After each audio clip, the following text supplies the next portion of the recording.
the more we understand the Word of God, the more we humble ourselves. Hindi mapagmataas. Di ba?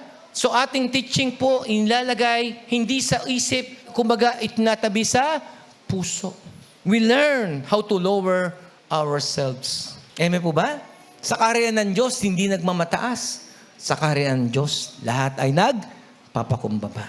We make sure that everything we do, always remember, centered to the Lordship of Jesus Christ. Lahat ng inyong ginagawa, pagpabagal, dapat lahat ng ito nakasentro hindi sa sarili nyo, kundi sa ating pinaglilingkurang Diyos ng mga Diyos. Sino siya?